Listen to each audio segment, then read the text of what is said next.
ትላንት የጠየቁትን ጥያቄ ብዙዎቻችሁ መለሳችኋል። ያው ቅድሚያ መልስ አይደል የሚሸለመው። ዳንቴል ሚዲያ ከ15 ሰዓት በፊት ቅድሚያ መልሷል። ስልክን ቶሎ ጻፍልኝ እኔም ቶሎ ሞላለሁ። ዛሬም ድጋሚ በዚህ ቪዲዮ የሆነች ንግግር ጣል አድርጋለሁ። ቀድሞ የመለሰ 100 ብር ካርድ ሽልማት ያገኛል። 100 ብር ካርድ ትልቅ ነገር ሆኖ ሳይሆን ያው ቤታችንን ሞቅ ደመቅ ለማድረግ ነው። ሁላችሁም ተሳተፉ። ወደ ፊልማችን ንግባ።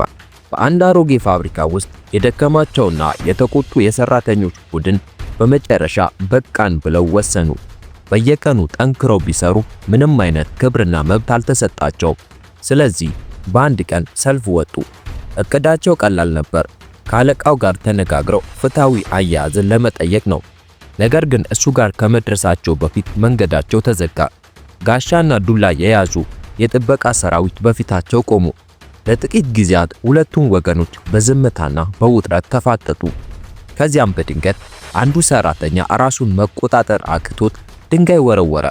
ያቺ አንዲት ድርጊት ሁሉንም ነገር ወደ ግጭት ቀየረችው። በሰራተኞቹና በጥበቆቹ መካከል የከፋ ድብድብ ተነሳ። ሁከቱ የቆመው አለቃው በድምጽ ማጉያ ሲናገር ብቻ ነበር። ሁለት ሰራተኞችን ጠርቶ እንዲያነጋግሩት ጠየቀ። ነገር ግን አንድ ችግር ነበር። የንቅናቄው መሪ ሳንጋጂ አልተመረጠም ነበር። አለቃውም ሌሎቹ በሙሉ ወደ ቤታቸው እንዲመለሱ አዘዘ። በዚያች ምሽት ሳንጋጂ ወደ ቤቱ ተመለሰ። ልጁ አባቱ ለምን ሁል ጊዜ አደገኛ ግጭት ውስጥ እንደሚገባ አልገባውም። ሳንጋጂ ግን በሰላማዊ መንገድ ኢፍትሃዊነትን መታገል የሁሉም ሰው ኃላፊነት ነው ብሎ ነገረው። ከመተኛታቸው በፊት የሳንካ እናት ዝናብ ስለነበር መስኮቶቹን እንዲዘጋ ጠየቀችው። ልጁ ነጎድጓድና መብረቅ ቢፈራም ድፍረቱን አሰባስቦ ዘጋው። 3 ቀናት አለፉ። አለቃውን ለማነጋገር የሄዱት ሁለቱ ሰራተኞች አልተመለሱም። ምንም ዜና የለም። ሳንጋጂ በጭንቀትና በቁጣ ተሞልቶ ሰራተኞቹን እንደገና ሰበሰበ። ነገር ግን እንደ ቀድሞ ሁሉ የታጠቁ ጠባቂዎች መንገዳቸውን ዘጉ። ሌላ ኃይለኛ ግጭት ተጀመረ። በዚህ ጊዜ አደጋው የመጣው ከጠባቂዎቹ ብቻ አልነበረም። በሁከቱ መካከል ከሳንጋጂ የሥራ ባልደረቦች አንዱ ከዳው። ሳንጋጂን ከጀርባው በቢላ ወጋው። ሁሉንም ነገር የጀመረው ሰው ሕይወቱ አለፈ። በአቅራቢያው ተደብቆ የነበረው የሳንጋጂ ልጅ ሳንካ ሁሉንም ነገር ተመለከተ። ልጁ ደንግጦና ፈርቶ ወደ አባቱ አስክሬን ሮጠ። ነገር ግን ረፍዶ ነበር። ሳንካ በአባቱ ላይ እያለቀሰ ኃይለኛ ዝናብ መዝነብ ጀመረ። በቁጣና በእመም የተሞላው ሳንካ የጥበቃውን ጋሻ ይዞ ለመመከት ሞከረ። እሱ ገና ልጅ ቢሆንም ቁጣው ግን በጣም ኃይለኛ ነበር። በድንገት አንድ የሚገርም ነገር ተከሰተ። ከእጆቹ የኤሌክትሪክ ኃይል ፈነጠቁ። ፍንዳታው በዙሪያው የነበሩትን ሁሉ መታቸው። ሳንካን ወደ ኋላ አፈናጠረው። ኃይሉ በጣም ታላቅ ነበር። እሱ ራሱ ምን እንዳደረገ አልገባውም። ከዚያ አሳዛኝ ቀን በኋላ 1 ዓመት አለፈ። ሳንካና እናቱ ለብቻቸው ለመኖር ይታገሉ ነበር። ሕይወት ከባድ፣ ገንዘብም ሁል ጊዜ እጥረት ነበር። አንድ ቀን እናቱ በሌላ ከተማ የሥራ ዕድል አገኘች። ለአንድ ቀን ብቻ እንደምትቆይ ለሳንካ ነገረችው። ነገር ግን የአንድ ቀን ወደ ሳምንት ተቀየረ። እሷ ፈጽሞ አልተመለሰችም። ሳንካ ብቻውን ግራ ተጋብቶ ራሱን ለመንከባከብ ተገደደ። ራብ የዕለት ተዕለት ጠላቱ ሆነ። ዝናብ በዘነበ ቁጥር ትልቁ ፍርሃቱ መብረቅ ይመለሳል። ሌሊቶቹ ረጅም፣ ቀዝቃዛና አስፈሪ ነበሩ። ለብዙ ቀናት ከጠበቀ በኋላ ሳንካ እናቱ ጥላው እንደሄደች ማመን ጀመረ። ተስፋ በመቁረጥ ቤቱን ትቶ በጎዳናዎች ላይ ብቻውን ለመኖር ወጣ። በአንድ ጠዋት ሕይወቱን ሌላ ጨለማ ገጽታን ያዘ። የጎዳና ተዳዳሪ ልጆች አዩትና ያባረሩት ጀመረ። በአንድ ጠባብ መተላለፊያ ውስጥ ከበቡት። ሳንካ ለመከላከል ቢሞክርም በብዛት በለጡት። 5ቱም ልጆች በአንድ ላይ አጠቁት። ክፉኛ ደበደቡት፣ ጆሮውን ቆረጡት። እናም በእንጨት ሊመቱ ሲል ሌላ ልጅ መጣ። ስሙ አዎንግ ይባላል። አዎንግ ያለምንም ፍርሃት ጣልቃ ገብቶ ተፋለመ። ፈጣንና ኃይለኛ ማርሻል አርት ነበረው። 5ቱንም በሰከንዶች ውስጥ መሬት ላይ ጣላቸው። ሳንካን ካዳነው በኋላ አዎንግ ወደ ድሮ ባቡር ጣቢያ ውስጥ ወዳለው መደበቂያ ወሰደው። መገቡ የሚያርፍበት ቦታ ሰጠው። በልጁ ውስጥ ልዩ ነገር አይቷል። አዎንግ ሳንካን ጥሎ ከመሄድ ይልቅ በዚህ ጨካኝ ዓለም ውስጥ ራሱን መጠበቅ እንዲችል ሳንካን ማሰልጠን ጀመረ። ስልጠናው ተጀመረ። ሳንካም አዎንግን አስገረመው። ልጁ በጣም ፈጣን ተማሪ ነበር። እንቅስቃሴዎቹ ጥንቁቅ፣ ትኩረቱም ጠንካራ ነበር። ፍልሚያ በተፈጥሮ የተሰጠው ይመስላል። ነገር ግን በአንድ እረፍት ቀን እንደገና መዝነብ ጀመረ። ሳንካ የዝናቡን ድምጽ ሲሰማ ደንግጦ ለመደበቅ ወደ አንዱ ባቡር ውስጥ ሮጠ። አዎንግ ተከተለውና ለምን ዝናብ እንደሚፈራ ጠየቀው። ሳንካ በዝግታ መብረቁ ወደኔ የሚመጣና እኔን የሚፈልገኝ ይመስለኛል አለው። ቆይቶ አዎንግ ከዚህ ችግር የሚወጣበትን መንገድ አሳየው። ወደ ደቡብ ምስራቅ በሚሄድ ባቡር አብሮት እንዲሄድና አዲስ ህይወት እንዲጀምሩ ነገረው። ሳንካ ተስማማ። በዚያች ምሽት ሁለቱ በፍጥነት እየተጓዘ ያለ ባቡር ተከትለው ሮጡ። አዎንግ ዘሎ አንዱን ጋሪ ያዘ። ሳንካን ወደ ላይ ለመሳብ እጁ ዘረጋ። ሳንካ የቻለውን ያህል ቢሮጥም በእሳቱ ሊደርስበት አልቻለም። ባቡሩ ጥሎት ሄደ። ሳንካ ወደ ኋላ ቀርቶ አዎንግ በጨለማ ውስጥ ሲሰወር ተመለከተ። አዎንግ ለመጨረሻ ጊዜ የተማርከውን ነገር ለመኖር ተጠቀምበት፣ ማንንም እንዳታምን ብሎ ጮኸለት። ሳንካ እነዚህን ቃላት በልቡ ያዛቸው። በማግስቱ ምግብ ለማግኘትና በህይወት ለመቆየት ስራ ፍለጋ ወደ ወደቡ ሄደ። በሰልፍ ላይ ቆሞ ሳለ አንድ የጎዳና ልጅ ገፍቶት ቦታው ወሰደበት። በዚህ ጊዜ ሳንካ ዝም አላለም። በሚሽከረከር ጠንካራ እርግጫ መከተ። ነገር ግን ችግሩ በዚያ አላበቃም። ልጁ ጓደኞቹን ጠራና በጎዳናዎች ላይ ሳንካን ያባረሩት ጀመር። ሳንካ ለህይወቱ ሲል ሮጠ። ሊይዙት ሲቃረውም አንድ መኪና አጠገቡ ቆመ። በመኪና ውስጥ የነበሩ ጥንዶች እንዲገባ ነገሩት። ከአደጋው አርቀውት እንደሚንከባከቡትም ቃል ገቡለት። ለጥቂት ጊዜ ህይወቱ በመጨረሻ የተቀየረ መሰለው። ነገር ግን የአዎንግ የመጨረሻ ቃላት ማንንም እንዳታምን የሚሉት እዛ አለው። በድንገት ልጁ የመኪናውን በር ከፍቶ በመሮጥ ከመኪና ውስጥ ዘለለ። ወደ ጎዳናውም ተመለሰ። በድጋሚ በራሱ ጥረት መኖር ጀመረ። በርካታ ዓመታት አለፉ። ሳንካውን ትልቅ ሰው ሆኗል። በአንድ የጋዜጣ ድርጅት ውስጥ የደህንነት ባለሙያ ሆኖ ይሰራል። ከተማዋ በወንጀል በፈራረሱ ህንጻዎችና በሁከት የተሞላች ናት። ነገር ግን ሳንካ ራሱን ያገላል፣ ጣልቃ አይገባም። ከችግር ይልቅ መገለልን መርጦ ለብቻው በዝምታ ይኖራል። በተመሳሳይ ጊዜ ሌሎች ከተማዋን ለመቀየር እየሞከሩ ነው። ዱርጋ ኡተማ የተባለ አዲስ ፖለቲከኛ ተመረጠ። እሱ ወንጀልን ለመዋጋትና ጎዳናዎቹን ለማጽዳት ፈለገ። በአንድ ምሽት ለህግ አውጪዎች በተዘጋጀ የራት ግብዣ ላይ ተገኘ። በዚያም አብዛኛውን የከተማውን የወንጀል ድርጊት በሚስጥር የሚቆጣጠረውን ፒኖርን አገኘው። ሰዎች የፒኖር ታሪክ እንደ ሳንጋጂ ታሪክ ጨለማ እንደሆነ ይናገራሉ። አባቱ በግፍ ተገድሏል። ወንጀለኞችም ቤቱን አቃጥለውበታል። ፒኖር በህይወት ቢተርፍ ፊቱ በከፍተኛ ሁኔታ ተቃጥሏል። አጎቱም የቤተሰቡን ሀብት እንዳይወርስ ወደ ወላጅ አልባ ህጻናት ማሳደጊያ ላከው። በማሳደጊያ ውስጥ የነበረው ህይወት ጨካኝ ነው። ፒኖርና ሌሎች ልጆች ይደበድቡትና መጥፎ አያያዝ ይደረግባቸው ነበር። ነገር ግን ፒኖር ብልህ ነበረ። ቀስ በቀስ ልጆቹን አስተባብሮ አመት ጀመረ። አብረው ማሳደጊያውን የሚያስተዳድሩትን ሰዎች ገደሉ። ከዚያ ጊዜ ጀምሮ ፒኖር በወንጀሉ ዓለም ውስጥ ገነነ። በመላ አገሪቱ ያሉ ወላጅ አልባ ህጻናትን እንደ ታማኝ ተከታዮቹ በመጠቀም ትልቅ ግዛት መሰረተ።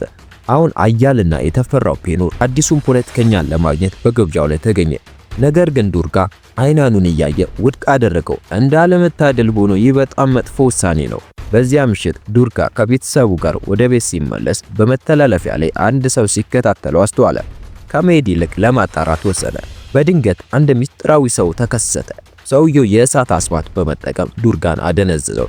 ከጥቂት ደቂቃዎች በኋላ ዱርጋ በአንድ በፈራረሰ ህንጻ ውስጥ ነቃ። አፉ ታፍኖ ወንበር ላይ ታስሮ ነበር። በፊቱ ሚስቱና ልጆቹ በገመድ ታስረው ተንጠልጥለዋል። ከዚያም ፒኖር ተከሰተ። ፒኖር ዱርጋ ባሳየው ንቀት ለሌሎች ማስጠንቀቂያ እንዲሆን እርምጃ እንደሚወስድበት ነገረው። ዱርጋ ቤተሰቡን እንዲምርለት ለመነው። የወንጀል አለቃው ግን ከመስማት ይልቅ ገመዱን በእሳት ለኮሰ። ገመዱ ተቃጥሎ ተበጠሰ። የዱርጋ ቤተሰቦች ከህንጻው ላይ ወደቁ። ዱርጋ በከፍተኛ ተስፋ መቁረጥ ሊያድናቸው ተከትሏቸው ዘለለ። እሱም ከሚወዳቸው ጋር ከቤተሰቡ ጋር አብሮ ሞተ። በሩቅ ቦታ ሳንካ ከጎረቤት በሚመጣ ድምፅ ከእንቅልፉ ነቃ። አንድ ሰው በአቅራቢያው ያለውን አፓርታማ ሰብሮ ለመግባት እየሞከረ ነበር። አሁንም ሳንካ ጣልቃ ላለመግባት መርቶ ለመደበኛ የሥራ ቀኑ ተዘጋጀ። በቀኑ መጨረሻ ሳንካ ከተማዋንና ሁከቱን ጥሎ መሄድ ከሚፈልግ ጓደኛው ጋር ተነጋገረ። እየተነጋገሩ ሳለ አንድ ሰው እርዳታ እየጠየቀ ወደ ድርጅቱ በር ሮጦ መጣ። የወንጀለኞች ቡድን ሊገድሉት እንደሚፈልጉ ተናገረ። ሳንካና ጓደኛው መጀመሪያ ለመርዳት ፈቃደኛ አልነበሩ። ነገር ግን የሥራ ባልደረባቸው አዎንግ በሩን ከፍቶ ሰውየውን በሰላም ወደ ፖሊስ ጣቢያ ለማድረስ ቃል ገባ። በማግስቱ ጠዋት ሳንካ እንደገና ድምጽ ሰማ። ወንጀለኞቹ ተመልሰው ያንኑ አፓርታማ ሰብሮ ለመግባት እየሞከሩ ነው። በዚህ ጊዜ ወደ ውስጥ ገቡ። ውላን የተባለች ወጣትና ታናሽ ወንድሟ ቴዲን አገኟቸው። ወንጀለኞቹ ሁለቱንም እንደሚገድሏቸው ዛቱ። በዚህ ጊዜ ሳንካ ችላ ሊለው አልቻለም። ጣልቃ ገብቶ በቡጢና በርግጫ አጠቃቸው። ወንጀለኞቹ ቢላዋ አውጥተው ወደሱ መጡ። ሳንካ ግን በማርሻል አርት ስልጠናው ጥቃታቸውን መከተ። አንዱ መሬት ላይ ጥሎ ሁለተኛውን ተፋለመው። እየታገሉ ሳለ የመጀመሪያው ወንጀለኛ ተነስቶ ሳንካን ከጀርባው ሊመታው ሞከረ። ነገር ግን ያልተጠበቀ ነገር ተከሰተ። ውላን በሸሚዙ ይዛ ጠረጴዛ ላይ ለጠፈችው። ሳንካ ያንን አጋጣሚ በመጠቀም ሁለቱንም ሰዎች አሸንፎ እንዲወጡ አዘዛቸው። ውላንና ቴዲ በችሎታው ተገረሙ። ሳንካ ግን ትኩረት ላለመሳብ በፍጥነት ወጣ። በዚያው ምሽት ሳንካ መስራው ቦታው በጠባቂነት ላይ ነበር። አካባቢውን በባትሪ እየፈተሸ ሳለ እነዚያ ሁለቱ ወንጀለኞች ለበቀል ተመለሱ። በዚህ ጊዜ ግን ብዙ ሰዎች ይዘው ነው የመጡት። ሳንካ ጠንክሮ ተፋለማቸው፣ ብዙዎቹን መሬት ላይ ጣለ። ነገር ግን ቁጥራቸው እየጨመረ መጣ። በብዛት ስለበለጡት ለመሸሽ ተገደደ። ወደ ጋዜጣ ድርጅቱ ሕንፃ ውስጥ በመግባት ጠባብ ቦታዎችን ለሱ እንዲመቹ አድርጎ ተጠቀመባቸው። ቢሆንም ግን ወንጀለኞቹ ሊቆሙ አልቻሉ። ውጊያው ወደ ሕንፃው ጣሪያ ተሸጋገረ። ሳንካ ከቡድኑ ጋር በሙሉ ሲጋጠም በቡጢና በእርግጫ ተደባደቡ። በችሎታው ቢከላከልም በመጨረሻ ግን መሬት ላይ ወደቀ። ወንጀለኞቹ በእንጨት ዱላ ክፉኛ ደበደቡት። በመጨረሻም ሳንካ መመከስ ሲያቅተው ከጣሪያው ላይ ወደ ታች ወረወሩት።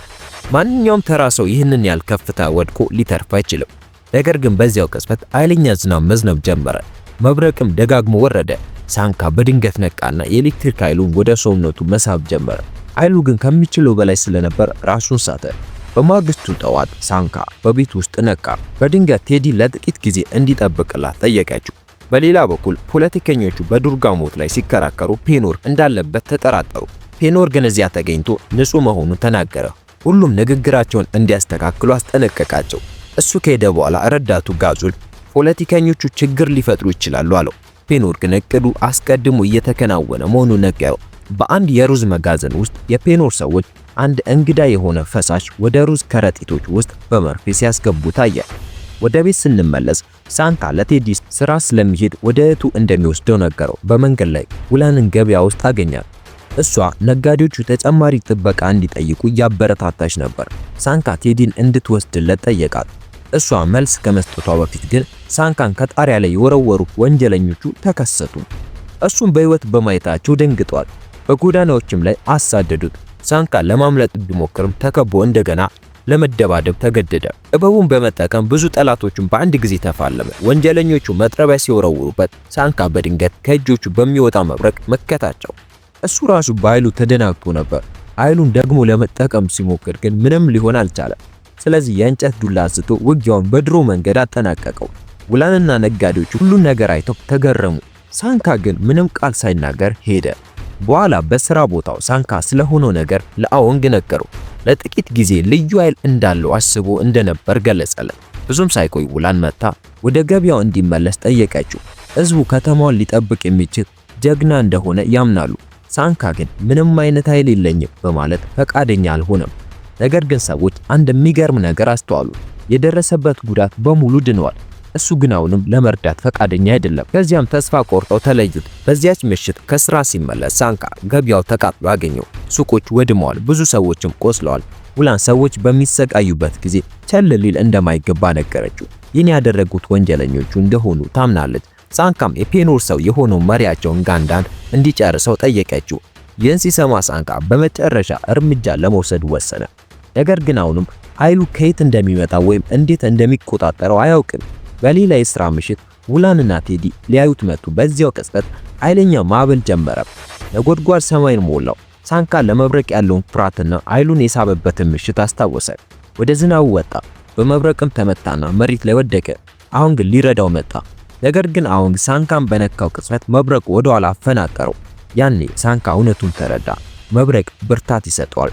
ውላን ይህን ለማረጋገጥ በብረት መታችው። ሳንካ ምንም ህመም አልተሰማውም። አሁን በኃይል ተሞልቷል። ከውላንና ከጓደኞቿ ጋር በመሆን ጋንዳ ወደሚገኝበት የሰርግ ድግስ ሄዱ። እንዳያቸው ደንግጦ ሮጠ። ተከታዮቹም ሊከላከሉለት ሞከሩ። ነገር ግን ሌላ ነገር ከመከሰቱ በፊት ሙሽራዋ በድንገት ወጣ። ምን እየሆነ እንደሆነ ጠየቀች። ሁኔታው ሳይረጋጋ አንድ እንግዳ ነገር ተከሰተ። በርካታ እንግዶች በድንገት ህመም ተሰማቸው። ሁሉም ነፍሰ ጡር ነበሩ። ብዙም ሳይቆይ ከመላው ከተማ ተመሳሳይ ነገር መጣ። ብዙ ነፍሰ ጡር ሴቶች በአንድ ጊዜ እየታመሙ ነበር። ሚዲያዎች ምክንያቱም በፍጥነት ደረሱበት። ሩዙ በፔኖር ሰዎች ተበክሏል። ባለሙያዎች እንደገለጹት ከሆነ አንድ ፈሳሽ ወደ ሩዝ ውስጥ ገብቷል። ይህ ፈሳሽ በማህፀን ውስጥ ያሉ ህፃናትን ይጎዳል። እቅዳቸው የተበላሸውን ትውልድ መፍጠር ነበር። እነዚህ ልጆች ሲያድጉ የፔኖር ታማኝ ተከታዮች ይሆናሉ።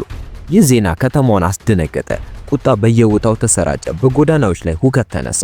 ወንጀለኞች ሁኔታውን በመጠቀም ሱቆችን ማቃጠልና ቤቶችን መስበር ጀመሩ። በዚያው ምሽት ሳንካ ጭምብል አድርጎ ተከሰተ። ሁከት ፈጣሪዎቹን ለማቆም ጣልቃ ገባ። በቀላሉ እየተፋለመ ተራ በተራ መሬት ላይ ጣላቸው። በፍልሚያው መካከል ግን አንድ ወንጀለኛ ትንሽ መያዣ ባለው ቢላዋ አጠቃው። ሰውየው የሳንካን ደም ወስዶ አመለጠ። ከውጊያው በኋላ ሳንካ ወደ ስራ ቦታው ተመለሰ። ውላንም ቁስሉን አከመችለት። በውጪ ሌላ ማዕበል ተጀመረ። ሳንካ ኃይሉ መልሶ ለመሙላት ዝናቡንና መብረቁን ተጠቀመ። ነገር ግን በአዎንግ ላይ የደረሰውን ሲመለከት አንድ አደገኛ ነገር ገባው። ኃይሉ ሙሉ በሙሉ ሲሞላ ሳይታሰብ ጓደኞቹን ሊጎዳም ይችላል። ስለዚህ ሳንካ አንድ ነገር ወሰነ። በውላን በአዎንግና በቴዲ እርዳታ ቁሳቁሶችን በማሰባሰብ መከላከያ ልብስ ሰራ። እንዲያውም መብረቁን በሰላማዊ መንገድ ለመሳብ እንዲረዳው በጭንብሉ ላይ የብረት አንቴናዎች ጨመረ። አሁን ሙሉ በሙሉ ተዘጋጀ። የሱ ድርጊትም በዜናዎች ላይ መነገር ጀመረ። ብዙም ሳይቆይ የሰላም ቤት የተባለው የፖለቲከኞችና በጋዜጠኞች የተመሰረተ ምስጢራዊ ቡድን ትኩረት ውስጥ ገባ። ከቡድኑ አባላት አንዱ የሆነው ኢርዊን ስለዚህ መጥፎ ፈሳሽ ምርመራ እንዲደረግና ጭንብል የለበሰው ማን እንደሆነ እንዲታወቅ ሐሳብ አቀረበ። ከአንድ ረጅም የፍልሚያ ምሽት በኋላ ሳንካ ሶፋ ላይ ነቃ። ውላንም ቁርስ ስታዘጋጅለት አያት። ቀስ በቀስ እሷ ወደሱ እየቀረበች የመጣችም ይመስላል። ምግቡን እንደጨረሰች ወደ ውጭ ወጣች። ነገር ግን በድንገት አንድ የሁከት ፈጣሪዎች ቡድን ቀረቧት። ሳንካ እሷን ለመጠበቅ ሮጠ። ሆኖም ግን ሰዎቹ የመጡት ለመፋለም እንዳልሆነ ተናገሩ። ገበያውን ያቃጠሉት እነሱ እንዳልሆኑና ይልቁንም አልሱላን የተባለ ታዋቂ ቫዮሊን ተጫዋች እንደሆነ ነገሩት። የእሳቱ አደጋ በደረሰበት ምሽት እሱን ገበያው ውስጥ እንዳዩት ተናገሩ። ይህንን የሰማው ሳንካ በዚያ ምሽት ሙዚቀኛው ትርኢት እያሳየ ወደ ነበረበት ቲያትር ቤት ሄደ። ሳንካ ለምን ገበያ እንዳቃጠለ እንዲነግረው ጠየቀው። ሙዚቀኛው ግን በምላሹ ከቫዮሊን መያዣ ውስጥ የተደበቀ ቢላ አውጥቶ አጠቃው። ሳንካ ከተፈጥሮ በላይ በሆነ ጉልበቱ ምክንያት አልተጎዳም። ከፍተኛ ፍልሚያ ተጀመረ። ሳንካ በችሎታው ቀስ በቀስ የበላይነቱን ያዘ። በሰውየው ደረት ላይ አንድ ለየት ያለ ምልክት አስተዋለ። ሙዚቀኛው ማሸነፍ እንደማይችል ሲረዳ በጎዳናው ላይ ሮጦ አመለጠ። ነገር ግን የሚመጣው መኪና አላየውም ነበር። በሰከንዶች ውስጥ በመኪና ተገጭቶ ሞተ። አትረፍ ያላት ነፍስ እንዲህ ናት። በማግስቱ ፔኖር ስለ ሙዚቀኛው ሞት ሰማ። ሰውየው ፔኖር ታማኝ ወላጅ አልባ ሕፃናት የተመሰረተው ቡድን አባል ነበር። ፔኖር በቁጣ ተሞልቶ በጀግናው ላይ ብቻ ሳይሆን በሰላም ቤት አባላት ላይ በቀል አሰበ። ይህንን ለማድረግ የቀሩትን 9 የሊጉን አባላት ጠራ። ዳንሰኛው፣ ሰዎችን በሀሳብ የሚያደነዝዘው፣ ነርሷ፣ ብረት ሰራተኛው፣ ሰዓሊው፣ ተማሪዋ፣ ምግብ አብሳይዋ፣ ሞዴሏና ቀራጺው ተራ በተራ ምስጢራዊ ቡድኑን በሚደግፉ ፖለቲከኞችና ጋዜጠኞችን ማደንና መግደል ጀመሩ። ከነሱ መካከል ከጭንቅላቱ ጀርባ ጭንብል የሚያደርገው ዳንሰኛው ኢርዊን በመኪና ውስጥ እያለ አጠቃው። የኢርዊን ጠባቂዎች ቢሞክሩም ሁሉም ተገደሉ። ፖለቲከኛው ኢርዊን በመኪና ውስጥ ተቆልፎበት ለመትረፍ ተስፋ በማድረግ ተቀመጠ። ዳንሰኛው በቀስታ ወደሱ ሲጠጋ በድንገት ሳንካ ሙሉ ልብሱን ለብሶ ተከሰተ። ዳንሰኛውን ለፊት ለፊት ውጊያ ተጣራው። ችሎታው ጠላቱን በጣም አስገረመው። በውጊያው መካከል የዳንሰኛው ጭንብል ተቀደደ። በመጨረሻም ሳንካ ወረወረው። ከጠበቀው በላይ ጠንካራ መሆኑ ሲረዳ ወላጅ አልባው ወንጀለኛ አመለጠ። በኋላም ሳንካ የወደቀውን ጭንብል ሲፈትሽ አንድ ምልክት አየበት። ይህ ምልክት ቫዮሊን ተጫዋቹ ደረቱ ላይ ከተነቀሰው ጋር ተመሳሳይ ነው። ይህም የፔኖር ሊግ መለያ ነበር። ኢርዊን ጭንብል የለበሰውን ጀግና አመሰገነ። በፍጥነት አካባቢውን ለቆ ሄደ። ባየው ነገር ተበረታቶ ኢርዊን ለመጥፎ ፈሳሽ ማርከሻ እንዲመረት ግፊት አደረገ። ድምጽ ተሰጥቶበት ማርከሻው መመረትና ለህዝቡ መሰራጨት ጀመረ። ነገር ግን አንድ ችግር አለ። ማርከሻውን የሚያመርተው ኩባንያ የፔኖር ነበር። ኩባንያው ከማርከሻ ይልቅ ፈሳሹን ይበልጥ የሚያጠነክር ነገር ለመጠቀም አቀደ። እንደ እድል ሆኖ ኢርዊን ጥንቃቄ ለማድረግ አንድ የግል ላብራቶሪ ማርከሻውን እንዲመረምር ጠይቆ ነበር። እውነቱ ሲታወቅ ረዳቱን ወደ ክትባት መስጫ ማዕከላት እንዲሄድና ማስጠንቀቂያ እንዲሰጥ ላከው። እንዲሁም ጭንብል የሚለብሰው ማን እንደሆነ እንዲጣራ ነገረው። በዚሁም ሳይቆይ የሳንካ ማንነት ታወቀ። ኢርዊን ሳንካን በስራ ቦታው ደውሎ ስለ ፔኖር እቅድ አስጠነቀቀው። ሳንካ እሱን ለማቆም ወሰነ። ነገር ግን ፔኖር ቀደመው። ፔኖር ከወላጅ አልባ ተዋጊዎቹ ጋር በመሆን የጋዜጣ ድርጅቱ ሕንፃ ጋር ተከሰተ። ሳንካ ተጋፈጣቸው። መጀመሪያ ሞዴሏንና ምግብ አብሳዩን በአንድ ጊዜ ተፋለመ። ኃይሉ ሙሉ በሙሉ ባይሞላም ሞዴሏን ወደ አንድ ጉድጓድ ውስጥ መጣል ቻለ። ከዚያም ቀራጺው በመዶሻውና በመሳሪያዎቹ እንዲሁም ሳሊው እጆቹን እንደ መሳሪያ በመጠቀም መቱ። እነዚህ ሁለቱ ለመፋለም በጣም ከባድ ናቸው። ተማሪዋ ቦርሷን እንደ መሳሪያ በመጠቀም ብረት ሰራተኛው ደግሞ በሁለት ረጅም ሰይፎች ሲቀላቀሉ ሁኔታው ይበልጥ ተባባሰ። ሳንካ ራሱን ለማራቅ ሲሞክር እንደገና ተከበበ። ነገር ግን ያለምንም ማመንታት ምግብ አብሳይዋ አዎንግን ከጀርባው ወቅታ ገደለችው። አዎንግ በመጨረሻው ትንፋሹ ኃይሉ ሁልጊዜ በውስጡ እንዳለና ሙሉ በሙሉ መልቀቅ እንዳለበት ለሳንካ ነገረው። እነዚያ ቃላት በሳንካ ውስጥ አንድ ነገር ቀሰቀሱ። በገዛ ሰውነቱ ከሰማይ ኤሌክትሪክ መሳብ ጀመረ። ከምን ጊዜውም በላይ ኃይለኛ ሆነ። ወላጅ አልባዎችን ሁሉ በአንድ ጊዜ እንዲገጥሙ ጠራቸው። ተራ በተራ በቀላሉ አሸነፋቸው። ሰዎችን በአሳብ የሚያደነዝዘው ተራው ሲደርስ ኃይሉን በመጠቀም ሳንካን እንዲተኛ አደረገው። በእልሙ ውስጥ ሳንካ እንደገና ልጅ ሆኖ ከወላጆቹ ጋር ተቀምጦ አየ። በእልሙ ውስጥ ወላጆቹ መቼም እንደማይለዩት ቃል ይገቡለታል። ነገር ግን ሳንካ ይህ እውነተኛ እንዳልሆነ ተገነዘበ። ከእልሙ ነቅቶ የብረት ሰራተኛው ሊሰነዝርበት የነበረውን ጥቃት በሰዓቱ ተከላከለ። ከሰይፎቹ አንዱን ይዞ መብረቁን ይጠራዋል። ሰይፉ ይበጣጠሳል። በዚያም የኃይል ማዕበሉ የብረት ሰራተኛውና ሰዎችን በሀሳብ የሚያደነዝዘው ያጠፋቸዋል። ሁሉም ተባባሪዎቹ ሲሸነፉ ፔኖር ሳንካን ከጀርባው ሊወጋ ይሞክራል።